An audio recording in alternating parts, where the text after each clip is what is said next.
My name is Arsenio Hall, and I feel relieved about being Conan O'Brien's friend.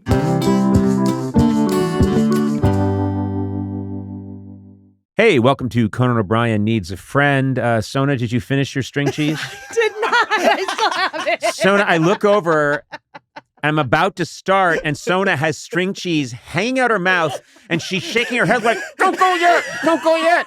You hit it so fast. You jammed it under the table. Yeah, I did. I'm holding it. Okay, well, be proud of your string cheese, you know?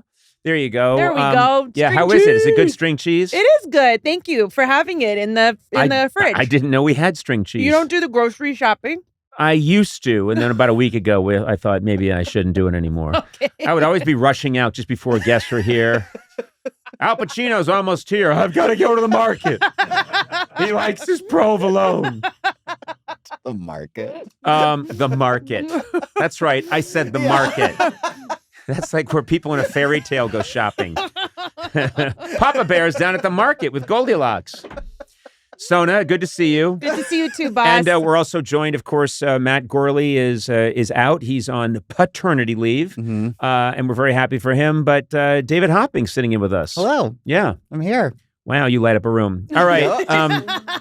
Listen, you had that coming. You know you did. I know. No, you're a fantastic fellow. Hey, thanks. Yeah. And you're about to move into a new apartment. I'm very happy for you. Yeah, but you thank made the you. mistake of showing me a video of your apartment, and all I've done is give you a hard time since. I was excited. We were together whenever I got the email that we got approved, and I was like, oh, here's the new apartment. And ever since then, I've regretted everything Because in my I life. used anything I saw in the apartment. It's very nice. It's 2 floors. It's got 2 balconies.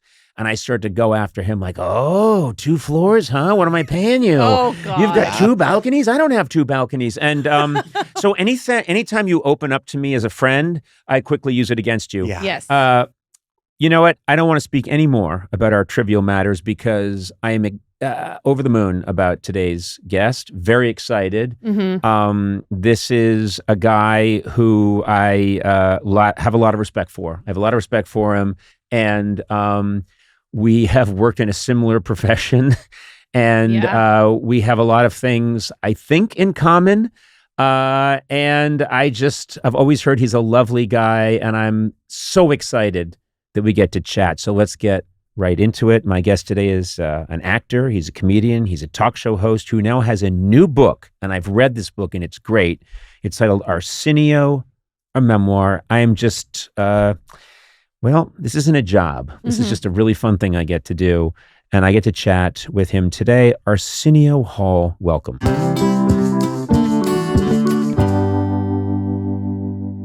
Relieved. Relieved? Why relieved? See, I should have prepared. Because, okay, being totally honest, if you have to take it out. Last night, me and Howie Mandel arrived in Beverly Hills to do a benefit for abused animals with Jay Leno. Yeah. So because this is last night, about 8 o'clock, and I am thinking, get to bed, get up tomorrow, do Conan, and I'm looking at Jay in this green room.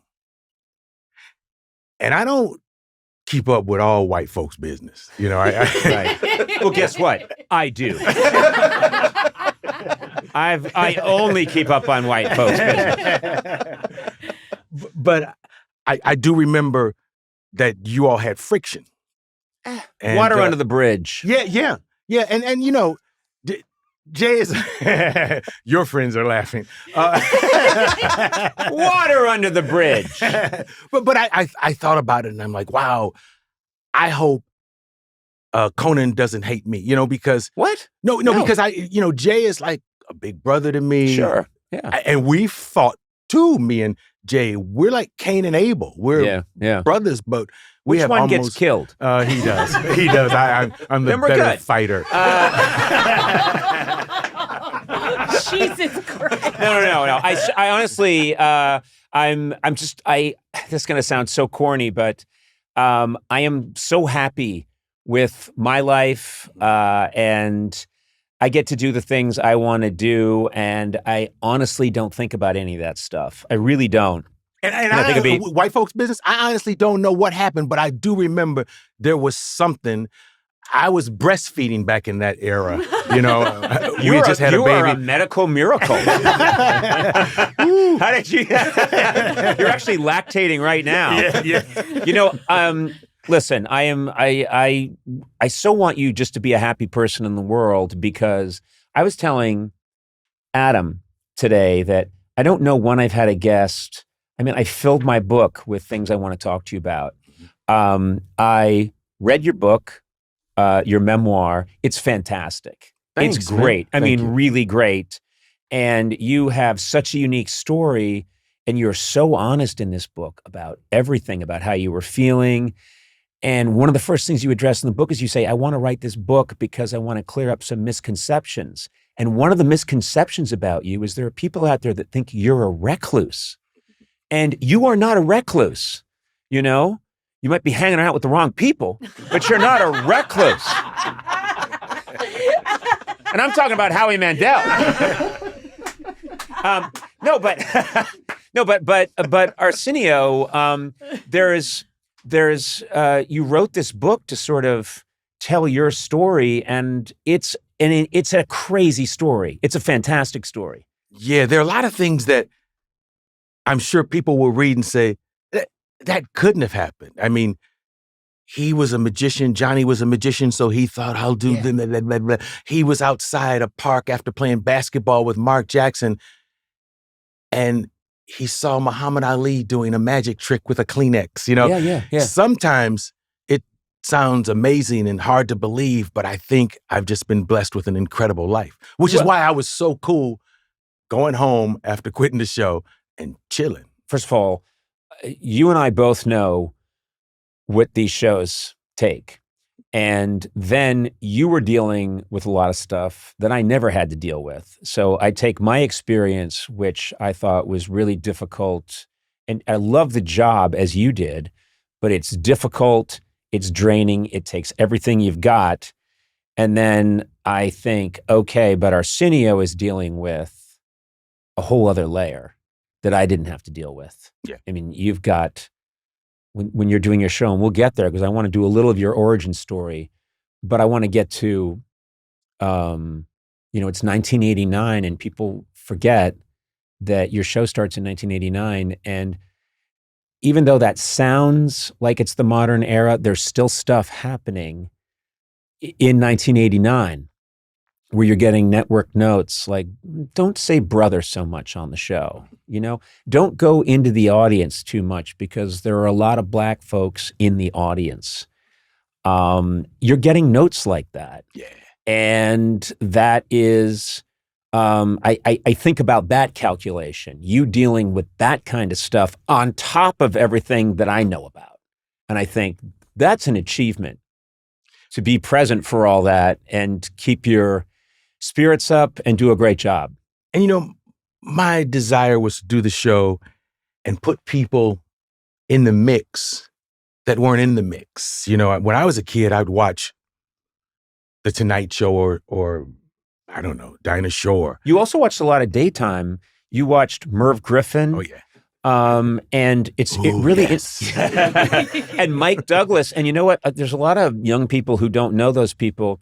Those were guys that had talk shows in the daytime, and they had a certain kind of energy that I think you brought consciously or unconsciously into late night, which is you didn't have a desk because those guys didn't have a desk.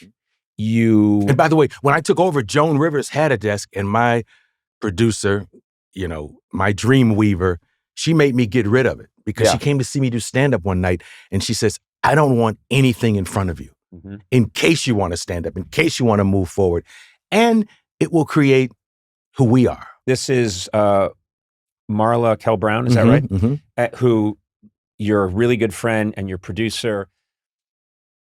The two of you had this mission in mind, which is, and I just want to take people back for a second because we're talking about it. We might as well talk about it now and then we can get to the other stuff.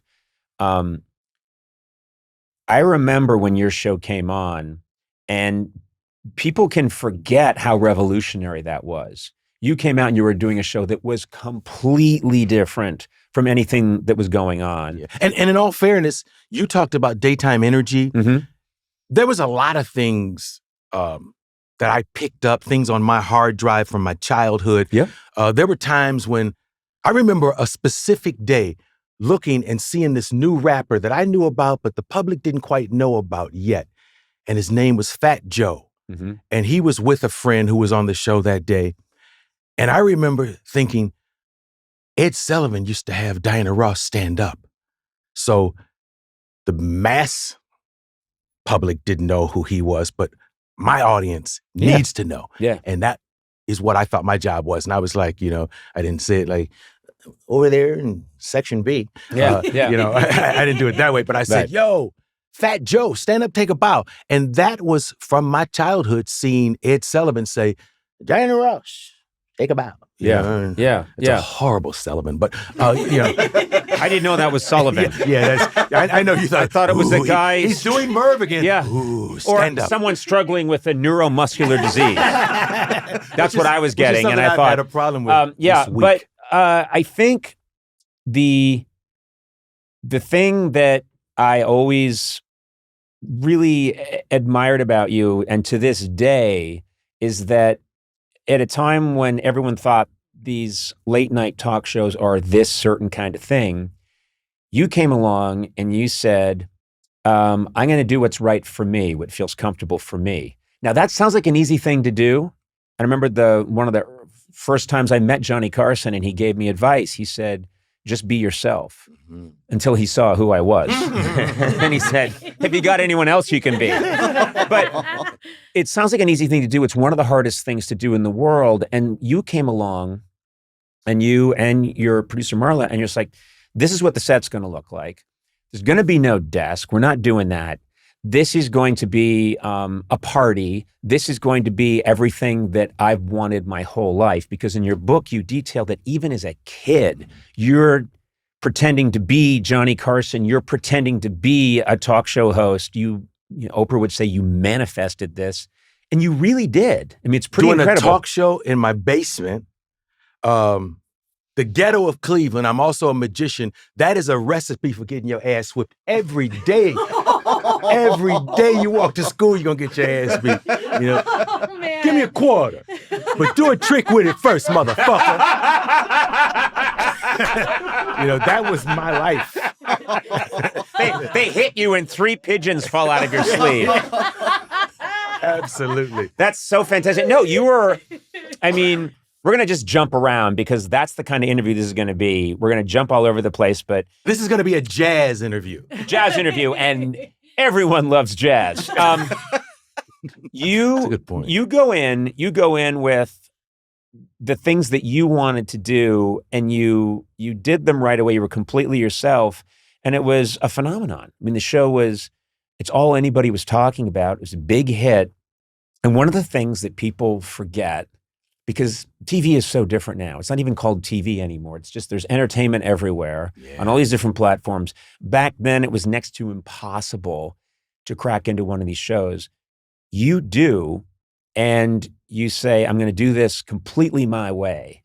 And I remember the guests. I mean, these were not people you ever saw on television. And these are the people you saw that they weren't making me turn down. Like I was having Ice Cube stop by the studio and say, yo, dog, look at this and tell me what you think, and it would be him performing with NWA. And I'm like, I can't even say the title. Yeah. Niggas with attitude.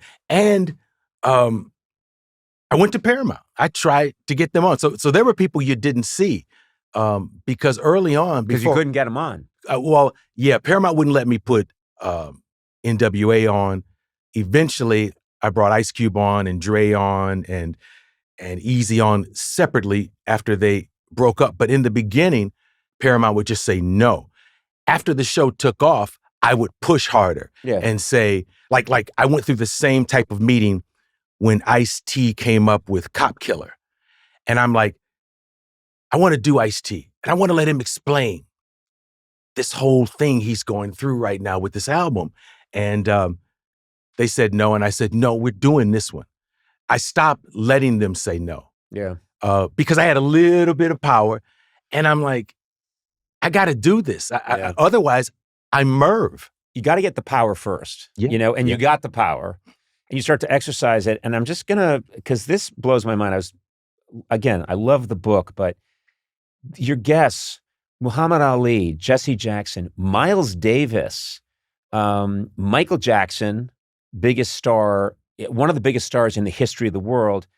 You got Mike Tyson, Whitney Houston, Maya Angelou, and she was so nervous. Is this true that you guys? She wanted backstage. She needed a little something to calm her down. Yeah, and I think we were at this point where our green room wasn't supposed to have liquor in it because something had gone wrong. Mm-hmm. And she knocked on my door and she says, "Hi, baby, can we talk for a minute?"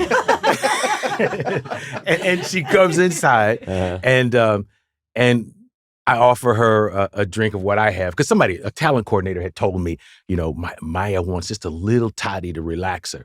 And it became a tradition whenever she came on the show, you know, me and Maya went in and had a little sip together.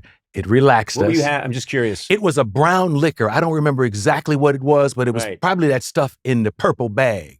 You know, it's that brown stuff. I think that's what I had. Crown Royal. Yeah. Crown Royal. Yeah. I did that, but it was cough syrup. What? And it wasn't Maya Angelou. It was Al Roker. Oh, wow. That's a party. I was working a different thing, you know? But you had these people on, you had this music on, and there was, I remember nights where it was an event. I remembered, I think there was, I could be making this up, but I seem to remember a night where like Eddie Murphy's there, mm-hmm. and, you know, Eddie's the biggest thing on the planet. Mm-hmm. And, you know, I think Michael Jackson comes by and you're looking at... You know, back in the day, I used to host the MTV Awards. Yeah. And like, I think I did it for 3 years, but one of those years, Michael couldn't come to the MTV Awards. So we made a deal that the award he was getting would be given to him on my show the next week. Wow, okay. And there was also an award in the film world for Eddie. So I'm like, let's see if Eddie will come and Michael and Eddie can kiss each other's ass. You know, no. Michael and Eddie. Okay. I'll tune in for that. Michael and Eddie can each give the other an award, and that's how we did it. Michael said, "Eddie is the best comedian in the history of," you know, and Michael gave him, and Eddie is like, "Yeah, Mike, so this one's for you," and you know, and Eddie gave him, and it was the best segment ever. Yeah, so especially when me and Eddie are out there, and Michael walks out. Yeah, we knew he was walking out, and it fucked us up. You know, it's like but Michael. That was an event. People talk about, everyone's trying to make events happen on TV, and I think they're fewer and farther between. They don't happen that often. But you come along at this moment, and this is just unprecedented. This is unprecedented. And you brought all of these entertainers that meant so much to you, and you bring them, you're so true to what you want to do that you start getting it from both sides. You get white people saying, or white, you know, it's a network note, I think sometimes. It's not a network note. I shouldn't say it's that. Too black. The show is too black. The show is too black. And you're too black. Okay. Was that a thing that was actually said to you? Oh, yeah. We talk in meetings. Nobody could text back then because it hadn't been invented. Yep. And they would not only tell me you're too black, but they would give me examples of what I shouldn't do. Mm-hmm. And, you know, you mentioned one earlier, stop calling everybody brother. But that was an interesting meeting because I went over to an executive's office and they said, I was listening to the show because executives would have monitors on watching everything. And the executive said to me, stop calling your guest brother. And I said, what do you mean? He said, tonight, I'm listening to the show and all I hear is brother this and brother that. And that sounds like it's not inclusive to your larger audience. And what they didn't do was pay attention to who I was talking to. Because I was calling Mark Wahlberg brother. He was with Marky Mark and the Funky Bunch. Yeah. And so what they learned with me is, there are a lot of things I'm doing that maybe need to be ironed out or changed, but pay attention because I call everybody brother, and some of this stuff. If Mr. Rogers was on, you'd say, "Hey, brother." Yeah. Me and Mr. Rogers had identical jackets that we picked out for the show one night, and I'm like, "This is Brother Rogers." Yeah. But you get that, okay? Which people would probably. And one more thing. Yeah. And you know the hardest part? The hardest part is when Black people come at you. They come at you with bars and spit. Like when Ice Cube was mad, he found something that rhymed with Arsenio, and released a track. People ask me, when you. Now I'm thinking. See, when you make Streisand mad, it's not as much a problem. Yeah. But Ice Cube, that motherfucker was that's sitting what at I wanted home. to talk about.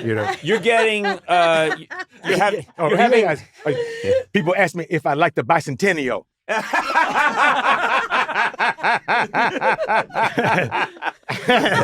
hate it, and I hate Arsenio.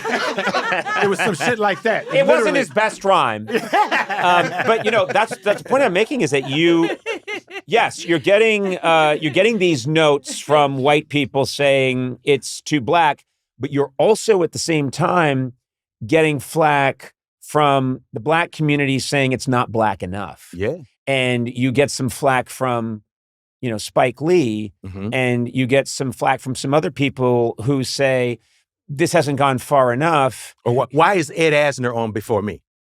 Excuse me? Why? This is the Black show, right? Yeah. I thought things would be different. Why the fuck is Ed Asner coming out before me on the Black show too? Yeah. And it was rough. It was because I have a flaw in my personality. I love to please. I love to make people happy. I know what you're talking about. I want them to go home. I want Mike Epps to go home happy. Yeah. And sometimes you just can't make everyone happy. But I tried for 6 years. Well, this is the thing, is that you're in this bind because you can't make everybody happy. You just can't all the time. Spike Lee was angry because I simply couldn't give him the day he wanted. Sometimes when you're rolling out a movie, if the movie opens tonight, back in the day, movie opens tonight in the theaters, Spike wants to be that Friday night guest, also knowing, and this is just an example, also knowing, say, for instance, that more people might watch on a Friday because they don't have to work on a Saturday, and sometimes numbers on a Friday are better than Monday. But he had a specific day he wanted, and we were already booked with our first guest out, and he got angry at me. Yeah. And and that stuff happens every day. Back then, you build up a thick callus on your heart because you get attacked every day by somebody for something. Okay, that I don't believe, because you strike me. I think there are some similarities between us. I think that I try to pretend things don't hurt me, but they do. And I know you, and everyone knows you to be a really decent, good person. I think that it did really bother you probably to get, it hurts because you're so trying to make everyone happy with this show. Yeah. And then suddenly you're thinking, okay, I accept that there's a white executive who doesn't understand, but I would think Spike Lee. White executive, you say, I want to do 2 numbers with Bobby Brown. And they'll say, the model? And and you realize your struggle is ready to go straight uphill. It's going to be hard, Going back to your origin story, your dad was a preacher and very charismatic, performing preacher, and you're looking up, admiring this guy, and you talk in your book about how it meant the world to you to try and please him, and that you're still trying to do that to this day. You go through, and I know what you're talking about, because it wasn't that it's not that my parents were very loving, but I know that I was competing. I wanted attention from them. I wanted to make them laugh. And that is kind of the chemistry behind everything you do. And here I am all these years later and they're gone, but I do think there's still part of me that's trying to win them over. And so there's so many things in your book where I go like, oh my God, I understand. My dad's a microbiologist. He's not a preacher, but it's the same thing. Did he want you in the family business? I kind of think he wanted all of us to get into, one of us to be a doctor. And then he quickly saw these idiots. I don't want them operating on me. So he was happy that I got into comedy. Well, but my dad wanted me to be a preacher so bad, Conan, that he would bring me holding my hand into the pulpit on a Sunday morning and sit me down next to his guest pastor or assistant pastor. And so my life was watching the congregation and watching my dad from the back. As a matter of fact, in Coming to America, when I told John Landis about my background, John Landis, the director of Coming to America, he created these shots. When the preacher's on stage at the Black Awareness pageant, he created these shots that were really me describing to him my experience watching people. Yes, Lord, that's what I saw. I saw that lady. I saw my dad from the back, you know? Well, I was, again, we're jumping around, but I love this because I have it in my notes, like Coming to America. This is how my stand-up is. Yeah, I know. But no, it's just like Miles Davis on some kind of fentanyl or something. Yeah. It's like. But this I like.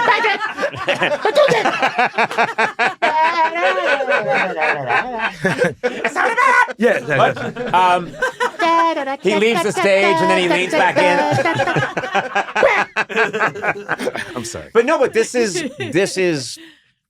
how it's going to be because this is the best way. But I have Coming to America like 75 exclamation points because Eddie's great in that film. You are so good in that movie. That is such a great performance. And I remember when you were the preacher, and I didn't know that your dad was a preacher. And then I read in your book that, of course, you could play that part, but I think you channeled your dad. And my mother was a male barber, so I was able to channel that her too. in the barbershop. I mean, and I also didn't know that you made Coming to America while you're waiting to kind of hear about whether or not you're going to get your own show. Yeah.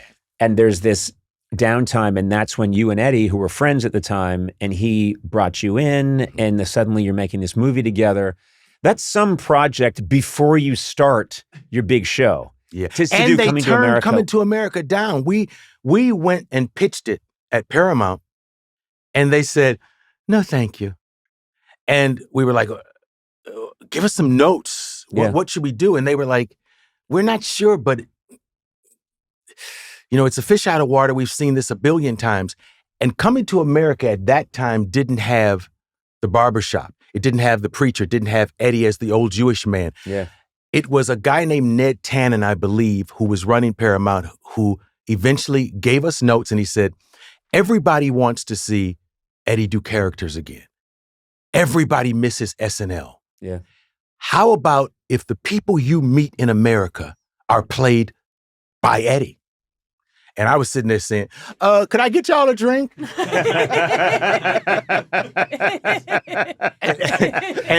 and it's Eddie that said, hey, I saw Arsenio do stand-up on this HBO thing, and he does this thing about Jesse Jackson.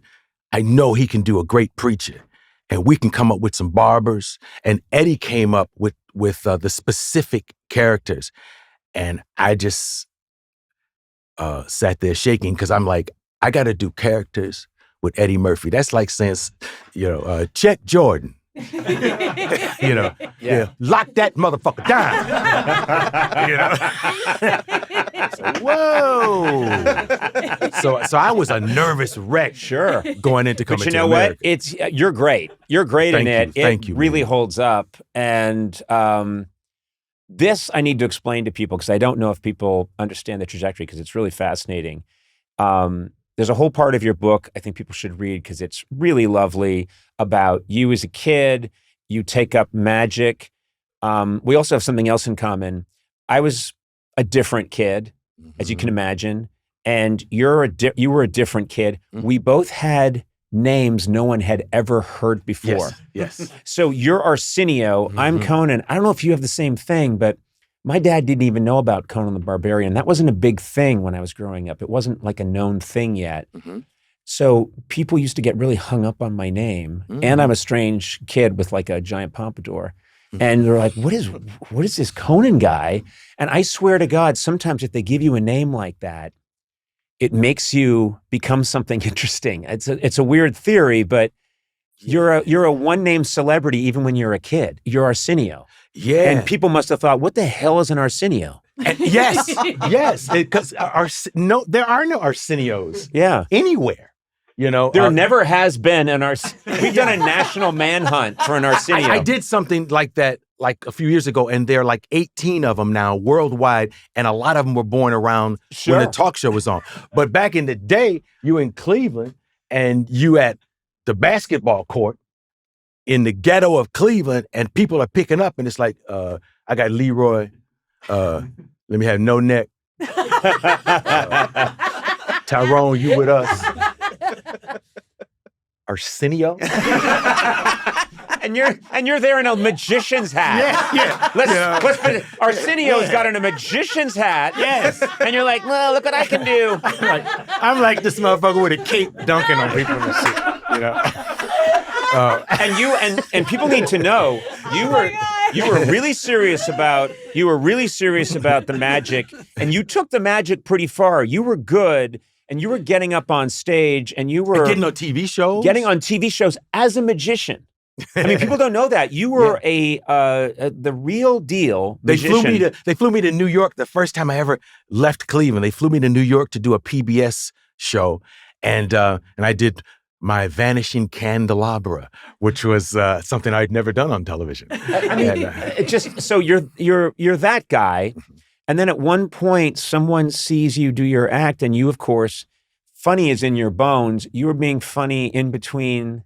Yeah. The tricks you were doing or the illusions you were doing, and someone said, more of that, the comedy. Yeah. You should be doing the comedy. It kind of hurt my feelings though. Because back then my soul is, I'd had dinner with Harry Blackstone Jr. Yeah.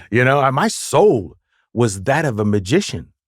And when this guy, Hank Morehouse in Ypsilanti, Michigan, says to me, you should get rid of the magic.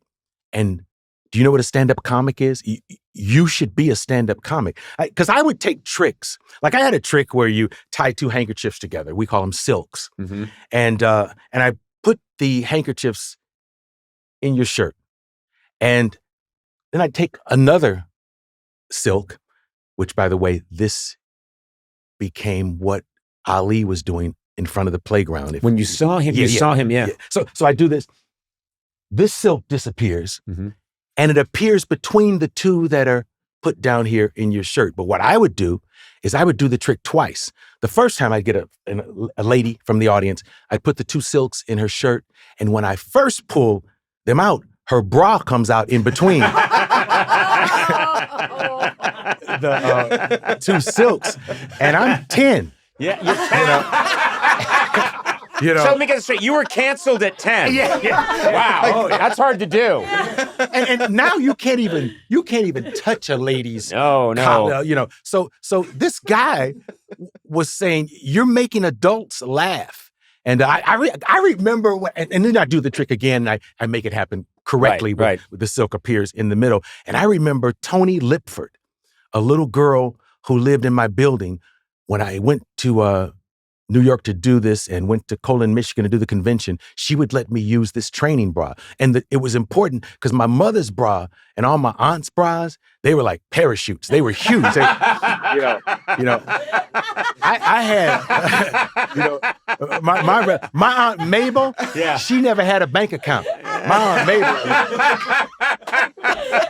she used to have $400 and a Kleenex at church. You pull the bra out, $30,000 in quarters. Go flying. And 2 people died from suffocation. But Tony Lipford loaned me a little training bra because we were the same age, and it was one of those bras that almost has no cup. Yep. You know, and that was easy to use and make that trick work. So someone sees you, you start doing stand-up, and this is when your life takes a major change because you're doing stand-up, you're getting really good. By the way, in Cleveland, while I'm watching TV one night, my grandmother's in Cleveland at the house I'm living in. I'm in Kent, at Kent State. I'm watching TV, and I see a street, you know, how they interrupt the news. I see a street, and it's on fire, and these houses are burning. And one of them looks like a house at the corner of my grandmother's street. And I realize the whole neighborhood's going up. That's my grandmother's house. I jump in the car and I drive from Kent State to Cleveland. My house burns down that night. And God. That's where all the magic equipment was. So I was forced to get funny and get more bras. Yeah. It's like divine intervention again. It's like, okay, I'm going to be a stand-up, and you start to get to the point where you could get potentially a booking on the show, Tonight Show with Johnny Carson, but their booker's like, yeah, you're not a Johnny guy. You're not a Johnny guy, which, you know, is now sounds ridiculous and insane. I mean, but I get it. The show had a distinct personality. Mm-hmm. You know, you have a stationality.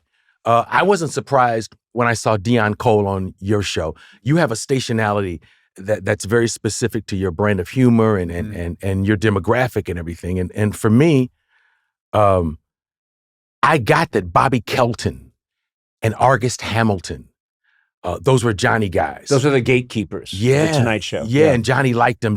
Tom Dreesen had done, 4,000 Tonight Show appearances. Right. And I waited for Joan to go on one Monday. And I knew I was probably more a Joan guy. And I got on the first time with Joan, and then got to sit with Johnny when I Coming to America. Coming to America. Yeah. So to instruct everyone who doesn't know, this interesting thing happens. Joan Rivers is a frequent guest on Johnny Carson's Tonight Show. She gets offered her own show. Mm-hmm. She does it, causes a major feud with Carson because he does not like that. She's on Fox. She does a show. It implodes. It doesn't work. It comes apart. But you had gone on that show. Yeah, as a stand-up. Mm-hmm. You had been successful on that show. And then when Joan leaves, they need someone to kind of, this thing's still on. They got 11 weeks with just a set. Yeah. And Joan leaves. She's not coming back. I think Edgar, her husband, killed himself. He did. Yeah. So that ship had sailed, and they went through a lot of guys letting them have the show for one night. From Wally Cox to Malcolm Jamal Warner to Suzanne Summers, because I remember Suzanne Summers did very good. And in the end, they were choosing between me and Suzanne Summers. So you come on, and then they more or less say, hey, Arsenio, you're really good at this. Why don't you this show is ending, but why don't you take over till it ends? Now, here's the thing you don't know. That show ends, and there's kind of a feeling like, wow, that Arsenio guy did really well. He's going to come back, okay? And here's the thing you don't know. There's a replacement show after Joan's show. Wilton North. The Wilton North. I do know this now. Okay, so the Wilton North report gets announced. This guy is going to put on a show. There's no host for it yet, but they get some writers before they even have the host, which is kind of unheard of. And I get this call, and my writing partner and I go in, and we get offered jobs to write. We need work. We haven't worked in a bit. So we say, sure, we'll do it. We don't know what this is. Who are the hosts? They say, we don't know yet. We're going to find them. And so one of the first meetings we had, you were still, I think, finishing up your show, and we were just having an early introductory meeting. I leave, and I heard and I go, is there anything to eat around here? And they go, yeah, there's a snack room in there. I go into the snack room, and I see you, and you were at the refrigerator getting something, and I said, oh, I knew who you were. I'm like, that's the guy who's been, you weren't holding down the fort. You were holding down the fort. And I was like, oh, hey. And you were so nice to me. You were like, oh, hey. You were very gracious. Oh, and you were like, I am so glad this story goes like that. No. excuse me, white meat. Well, you did call me white meat, but you were very nice about it. You were like, you are really white meat. And I'm like, well, White meat. yeah. And then, no, but I remembered you being really nice, and I went back to the room and I went, oh, because I was, super young, and there's a guy who's been on TV for a couple of weeks, and I recognized you, and that's like a big deal. So I was like, oh, I just saw the guy, is it Arsenio? You were just new. Yeah. So we work on that show. We're way behind the scenes. It implodes. It doesn't work out. And they hired 2 DJs from Northwest, right? San Diego. There were 2 DJs from San Diego, and they hired them. And it wasn't their fault. It was just a weird, you got to start with the person. You got to start with the person. You can't. For a talk show, you all know because you work for Conan, but that guy is the engine. Yeah. You can take a body of a car. We've seen this done. I saw Jay Leno. Don't apologize. Okay. That's your problem. That's not my problem. Okay. I know this guy who's a mechanic. Yeah. And he put a helicopter engine in a truck. Sure. Yeah. And it ran different than a Chevy. Yeah. The motor. Yeah. We're the motor. So this mechanic, he was like, I'm gonna take a helicopter engine. Put it in a Chevy Chevette. Why are you doing that? I don't know. It just seems like it's gonna cost a lot of money and waste a lot of time, so I thought maybe I'd do it. But anyway, whatever this guy's name is, he's having fun. That's the important thing. This is what I was afraid of. This is whatever. Oh my. So this could be my favorite episode ever. Seriously, and I have this man to thank. But so I met you. Then they decide, okay, this Arsenio kid has something, and Paramount, you get the syndication deal, and your show starts. And here's the thing people have to remember. I remember this very well. Your show started, I think, at the very beginning of 1989, like early January. Yeah, I wanted to get away from the September that's when they make cluster. That's when they make everyone. That's when I had to go. September 13th. It's when a lot of shows start. You show up. It's like second week of 1989, and it is a smash immediately. And here's the thing that's really interesting. You talk in your book about. Your ratings were huge. I think you were second to Johnny that first week. But what you had is you had 35 and younger. Your demo was through the roof. And what's interesting is that was good news for you then, but what you couldn't possibly know is today, to have a demo like that means you're on the air for the rest of your life. The demo is more important than how many people are watching you. And I think you existed at a time. For advertising. For advertising, because they, now, I mean, for a chunk of my career, it's the demo that saved me. It wasn't that everyone in America wanted to see me. It's that young people who buy things wanted to see me. And that's what made a difference and saved me. I think that you were in a much more difficult time where you had a great demo. And then you're also expected to get everyone in the country watching you, which is complicated. Do you know what I mean? I mean, first of all, you were, I just think that was a challenge you had that it's impossible. No show can pull off today. No show can do that. Yeah, even when you deal with the world of comedy, I had an audience that was loving when I bring on a new guy like Chris Tucker. Yep. But if you like Chris Tucker, you probably don't like Argus Hamilton. It's a different thing. Yeah. And for me to be a different show every night is very complicated. Yeah.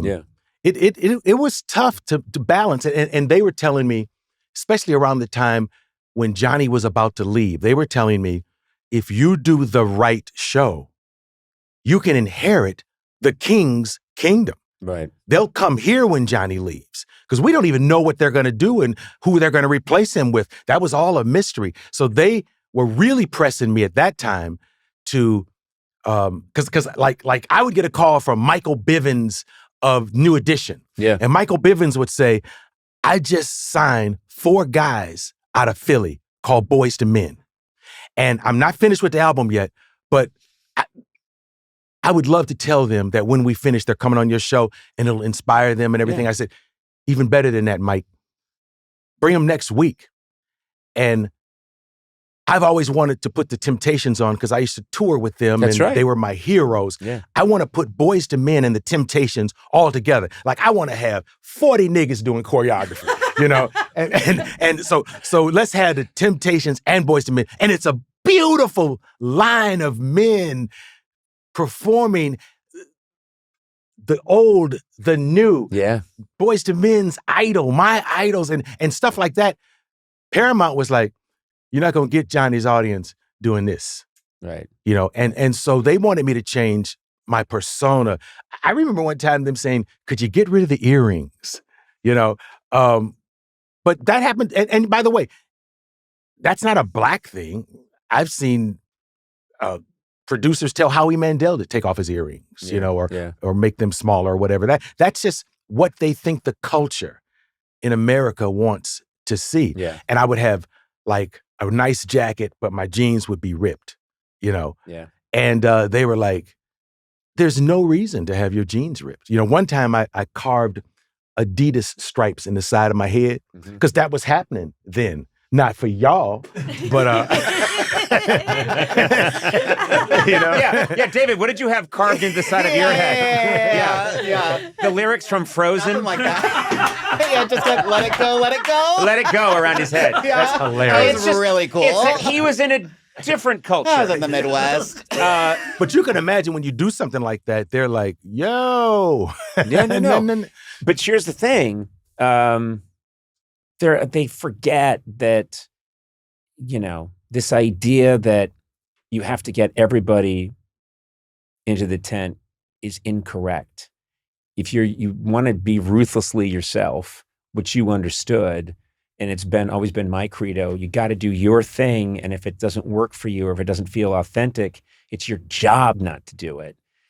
But you were doing television at a time when you're at the forefront of a lot of this, you know? I mean, there were a lot of people who the first time they saw, a black person with their own show, and it's a late night show, it's just unheard of. So you're the first person doing that, and the first is hard. You know what I mean? Mm-hmm. And you must have so many people that have come up to you over the years and have said like, no, I grew up watching you, and I saw whatever, my values, what I liked reflected back at me. And that's massive. Yeah, I get enough love in the streets that I never have to work again, man. And you forget. You forget. Somebody reminded me in Vegas, I go to see Bruno Mars. And the dude backstage says, I remember when you put him on.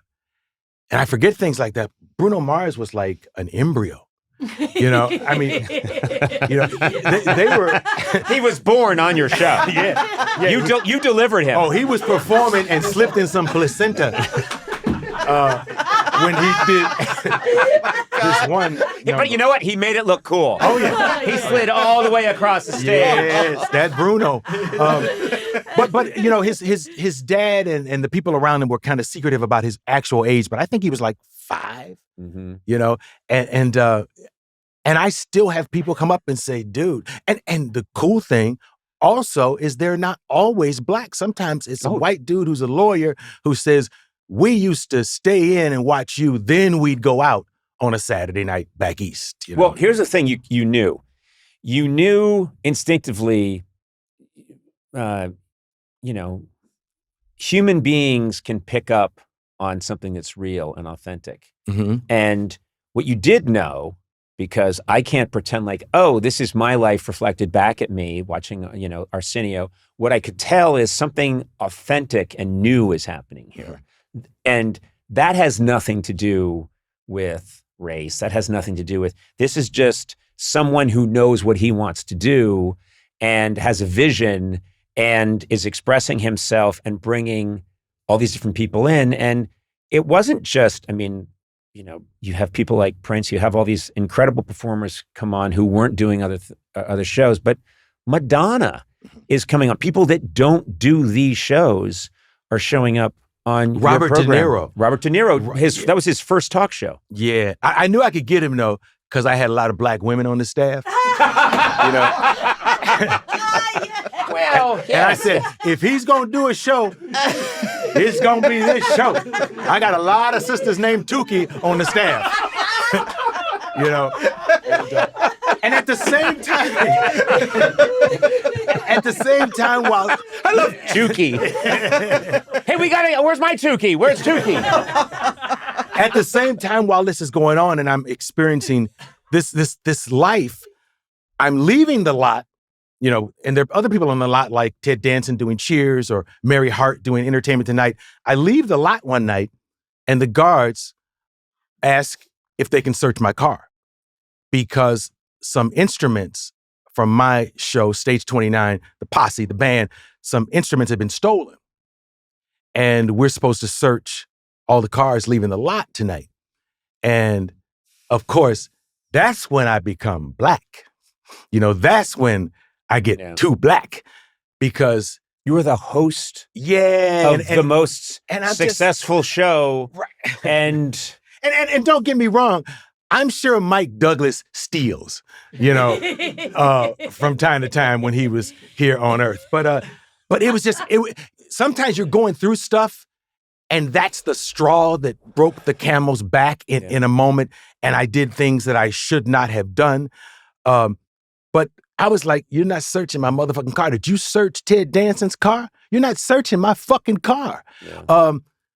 I'm a part owner in my show.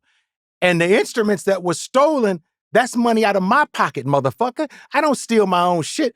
And they give me that shit free. If you want a E3 or a clavinet, you know how many bass guitars I have at home and Fenders we're sending you another jazz and a precision in the mail, So it was just absurd.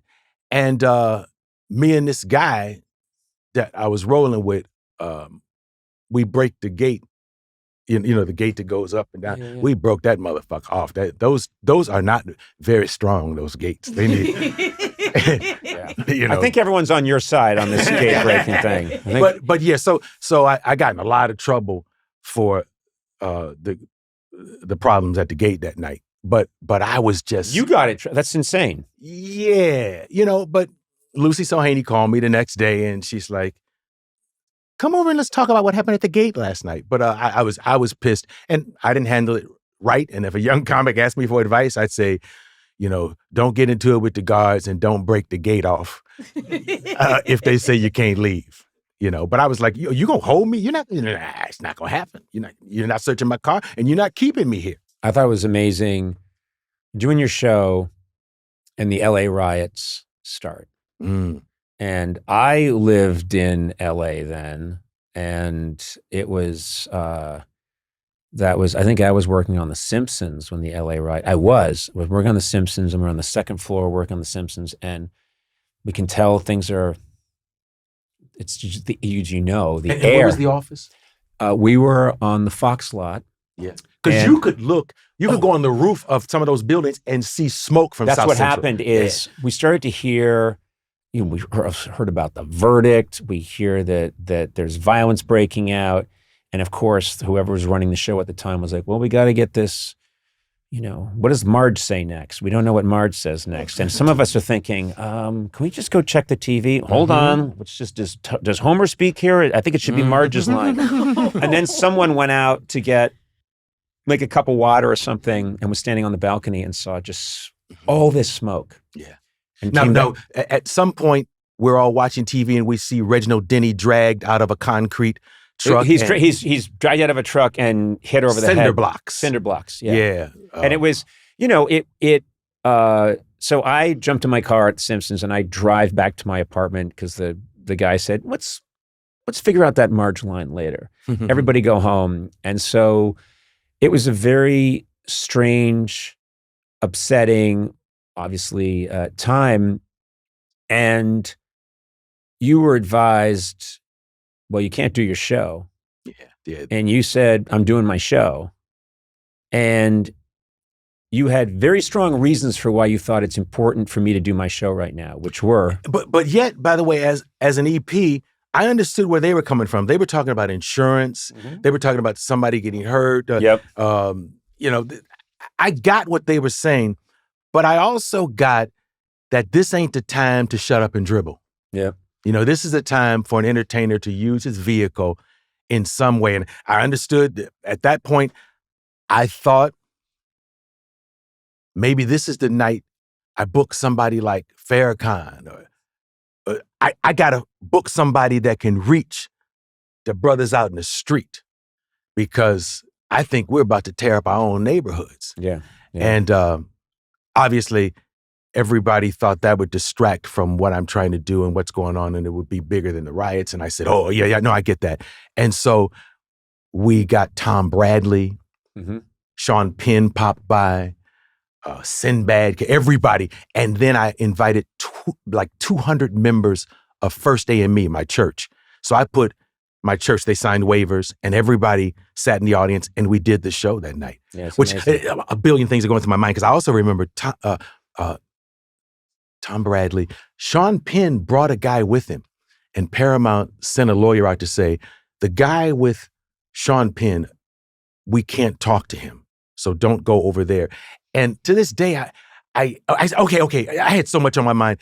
To this day, I wonder who that guy was. And it's also interesting because from Ice Cube to Minister Farrakhan, I look now at what you guys are going through and being told what to do, what not to do, who to book with Colbert and who not to book. Right. And Trump wasn't in my mix, but it's funny because I never thought to publicly talk about me being censored. Yeah. Or publicly talk about them not letting me have someone that I want to have because politically that person is wrong or whatever. I also remember when I booked Bill Clinton, I grew up thinking that you always bring the other side.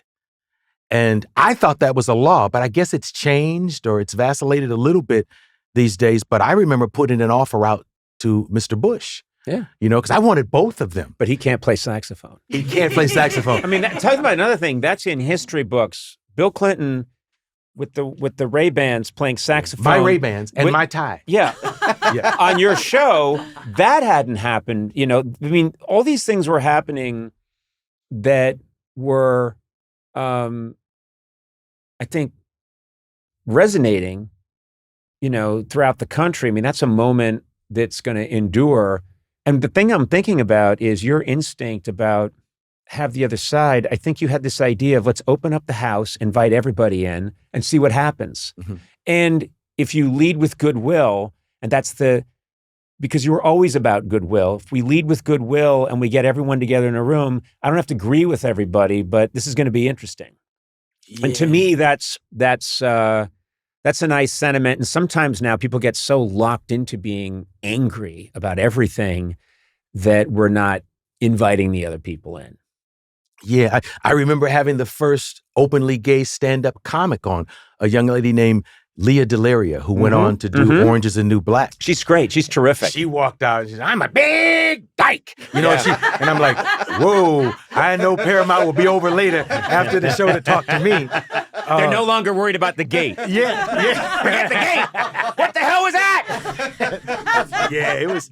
So it was tough. It was a tough time because they didn't want any of that. Yeah. They wanted me to just cool out, dude, and wait for Johnny to leave. Now, one of the things that I didn't know is that you decide you do this for 6 years, which is a real stretch. These are hard shows, and you're doing it. As I said, you're carrying, you're carrying a heavier backpack than certainly than myself and other hosts. Or a different backpack.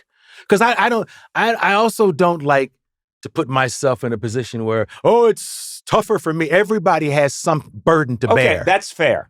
I'll give you that. That's fair. But reading your story and seeing what it is that you were dealing with, I have crazy respect. I'll put it that way. Thank you. Crazy respect for what you did and that you always kept it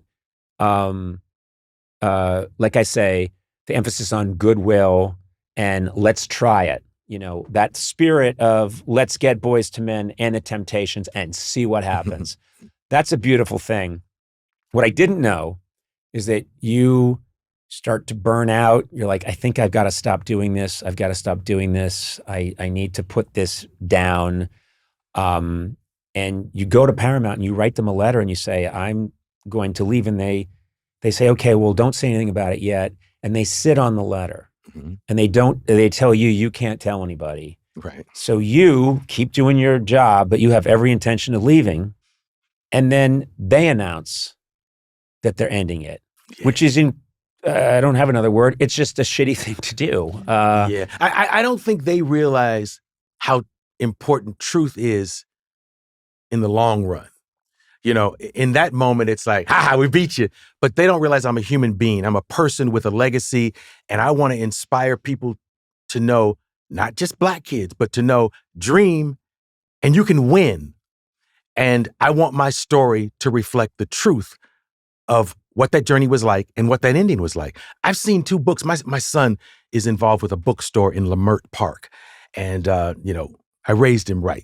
He could have done it in Beverly Hills, but he's doing it in Lamert Park and doing a lot of business over there. And one day he shows me 2 books that are about me.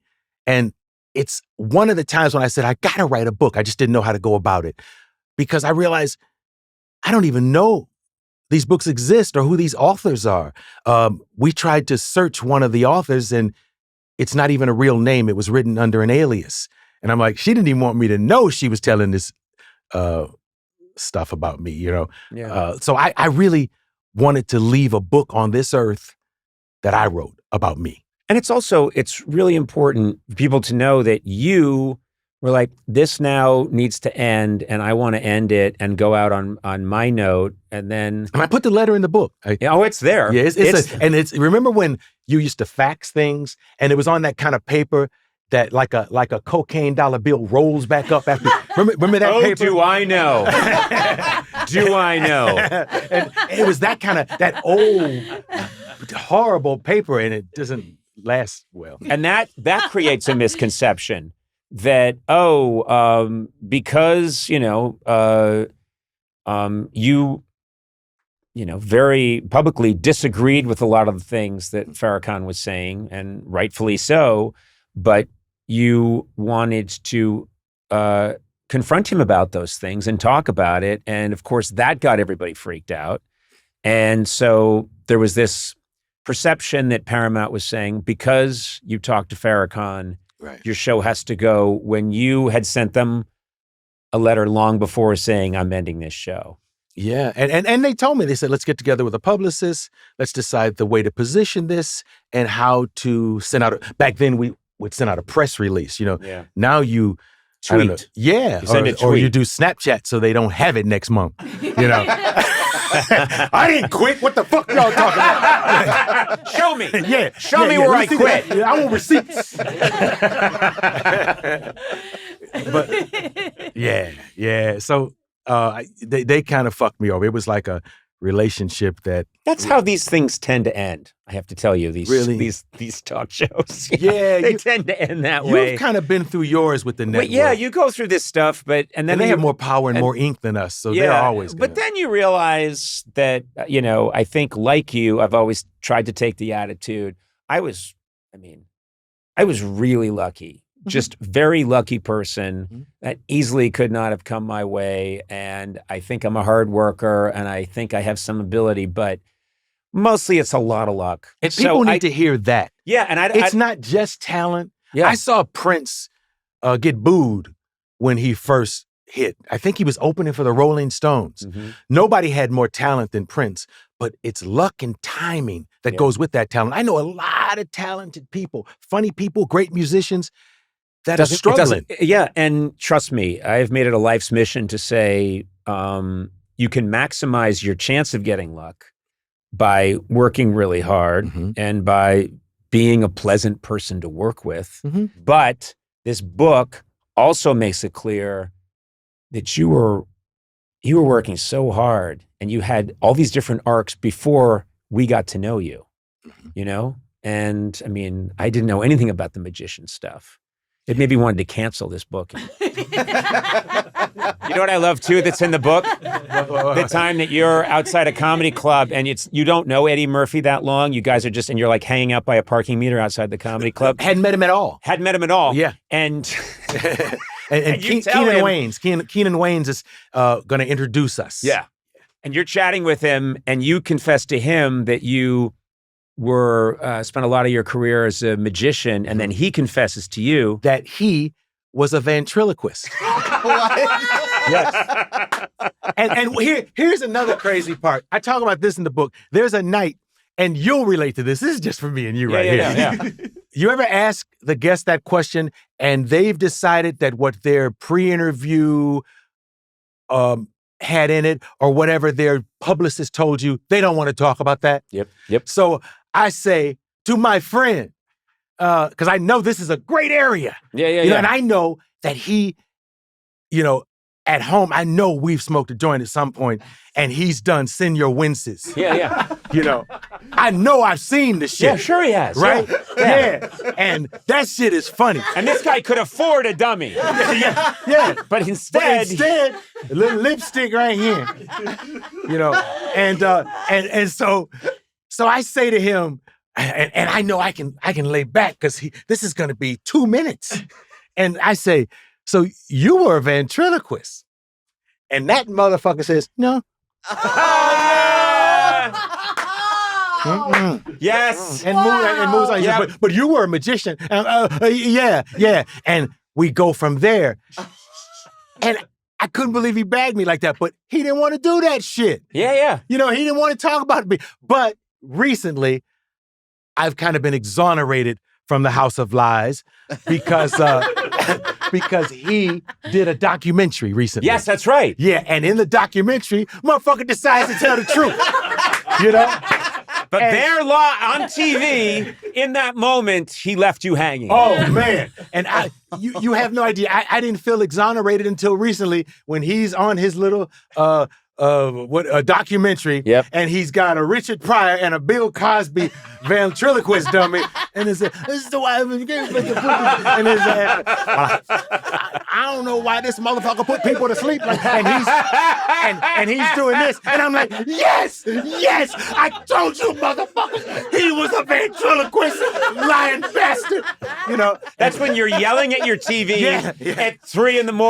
Yes. They have to take you away. Oh, yeah. My woman puts me in another room. Let me go.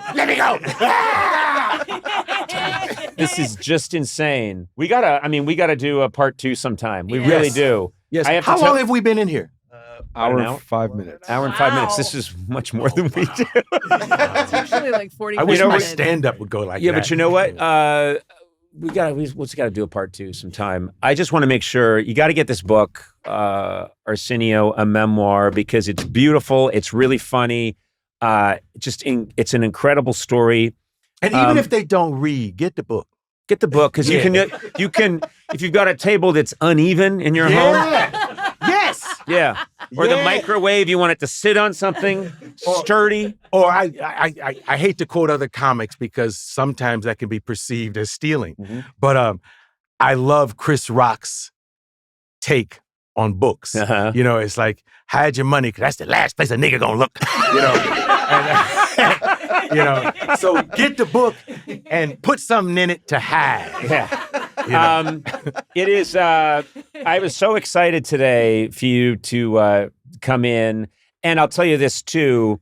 I have so many friends, so many writers of mine, people I know who are stand-ups, and they've worked with you, they've bumped into you. Universally, everybody says you are an unfailingly nice person. You're a really good person, and that means the world to me. Except too. that guard at Paramount. Oh, come on! I think I'm on your side on that one. What? I try to treat people the way God would want me to treat people, and I know that sounds corny, but No, also, it doesn't. Okay, but that's where I'm from. That's who I am, and I try.